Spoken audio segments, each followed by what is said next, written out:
Hello, ladies. Welcome back to Reviving the Vision Workshop. I am Alfreda, founder of the Discernment Institute. And today we're going to talk about drawing out the vision. So the scripture is Proverbs chapter 19, verse 27. And Proverbs is the book of wisdom. It's the book that gives us instruction on everyday life. It's a book that we can gain a tremendous amount of knowledge and understanding from.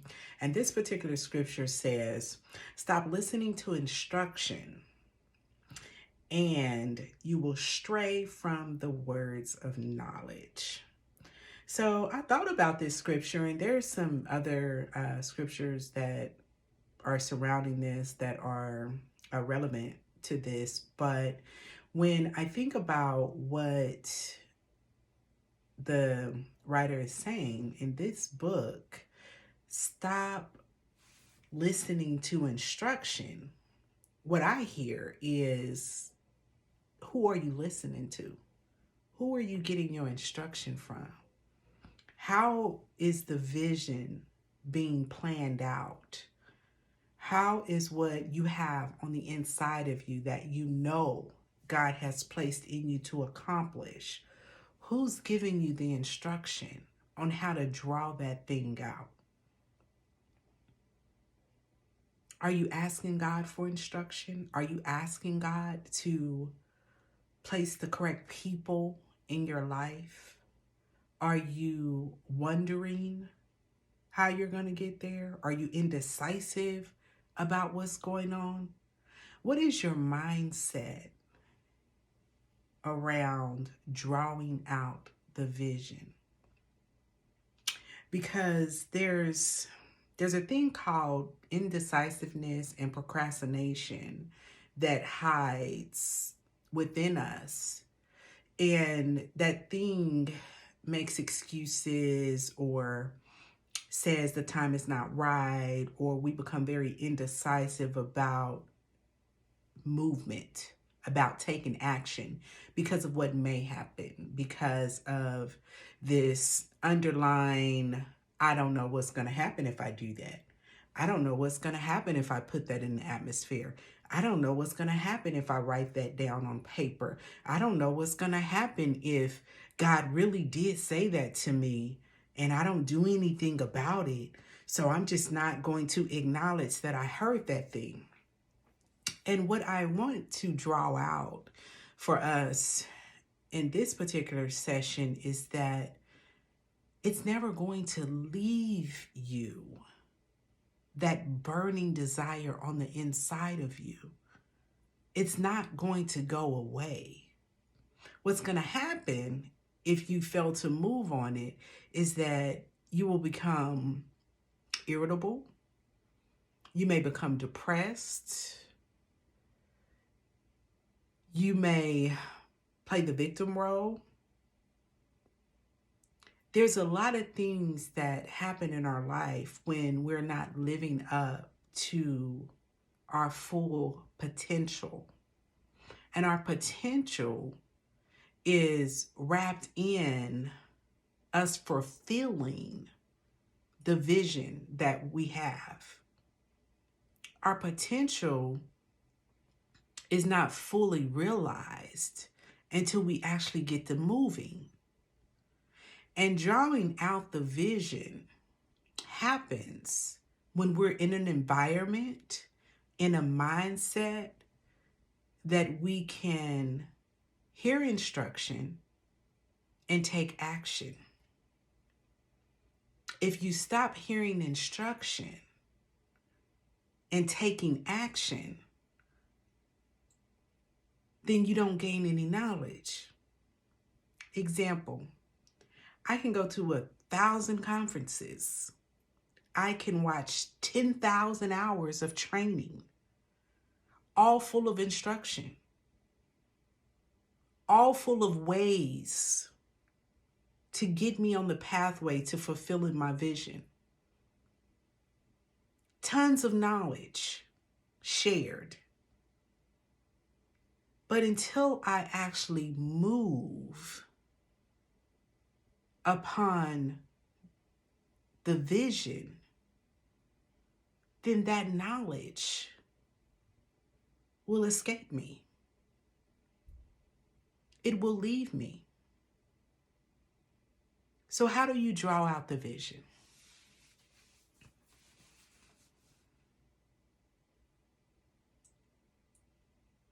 If you have your journal, write that down. How can I draw out the vision?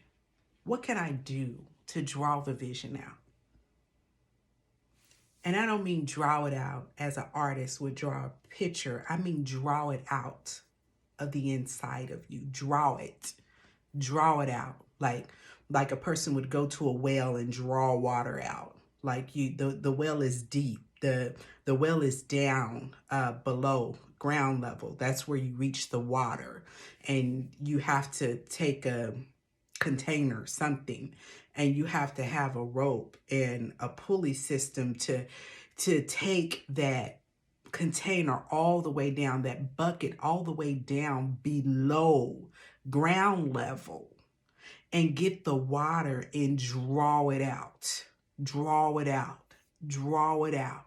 So what can I do to draw out the vision? Draw it out.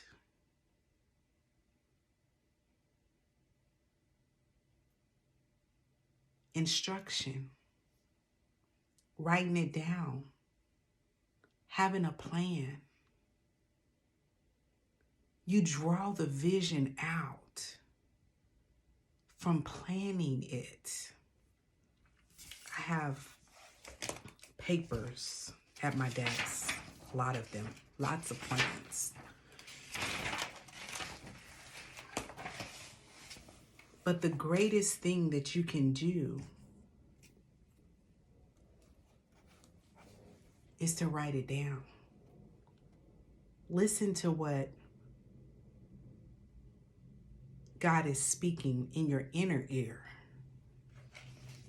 and write that thing down.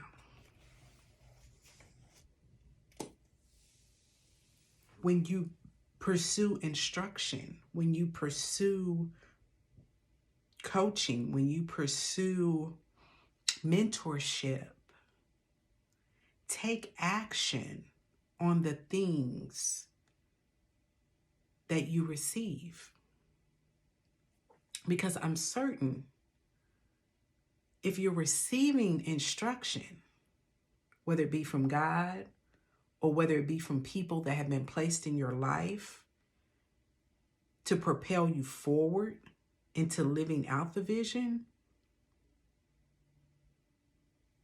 there's movement that you have to do.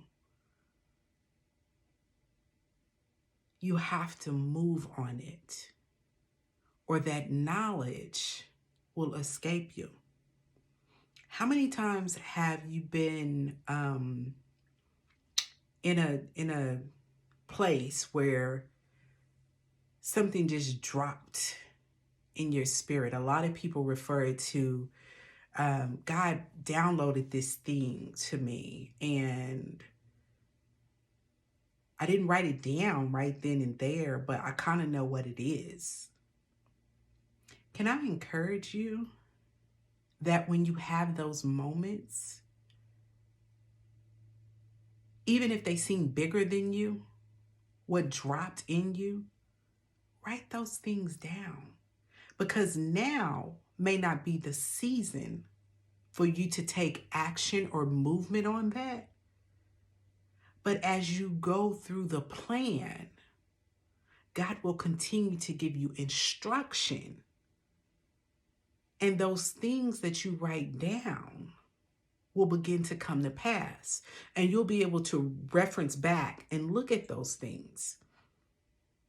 You'll be able to look at it in 6 months from now and say, wow, God, because I moved on that one little thing, there was a domino effect. And that domino effect allowed the vision to be drawn out of me. I'll say this again. God is not going to change his mind about you. He's not going to up in one day and say that because you did X, Y, Z, A, B, C, that you're no longer qualified to fulfill the vision. You'll be qualified to fulfill the vision that God has placed on the inside of you until breath leaves your body. You'll be qualified to walk in the pathway that God has preordained for you until breath leaves your body. So it doesn't matter what you're going through. It doesn't matter what it has taken for the hidden leader to stand up and make a decision that said, I am going to live in my full potential. It doesn't matter what happens for you to get there. It doesn't even really matter the failures that's going to happen, the blunders that's going to come to pass. You will still be qualified. God is not going to change his mind about that. And I think as we begin to look at this from a spiritual lens and not a natural lens, we'll begin to see that whatever we're doing in life that is not in pursuit of fulfilling the vision is just fillers, because we're never fully satisfied. We could buy all the cars, we could get everything we desire, but the list will keep getting bigger and bigger and bigger until you do the one thing that God has purposed you to do. So you have potential for fulfilling the vision right now where you're at. It doesn't matter where you're at. Financial limitations don't matter. Academia doesn't matter. Physical limitations don't even matter, because you serve a God that has ordained this thing before you were placed in the earth. I wish I had time to talk about your origination. I wish I had time to talk about how God originated this thing that we're living out way before we even got here. I wish I had time to talk about how before Adam and Eve were formed from the dust, male and female existed in the spiritual realm. Baby, you are spirit.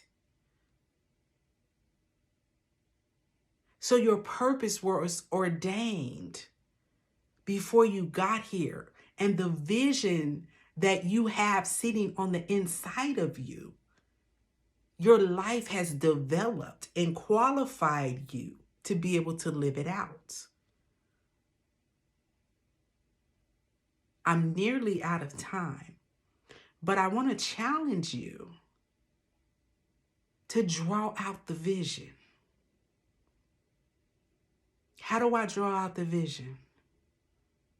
We're going to talk about that through these trainings, through these lessons. We're going to talk about that because it starts with you. It starts with you hearing instruction and taking action. See, when you hear instruction, you have to move upon it. When you hear the things that you need to do, you have to move upon it. And then you build from that. That's how you draw out the vision. You start with one. Do that one thing that God gave you. And then he will give you the next thing.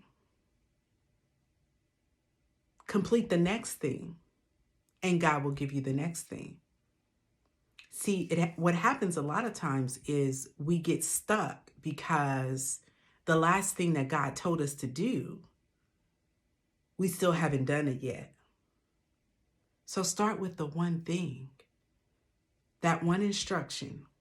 Take movement upon that and begin to draw out the vision. It's been wonderful being here with you guys, and I can't wait to see you online. Have an amazing day.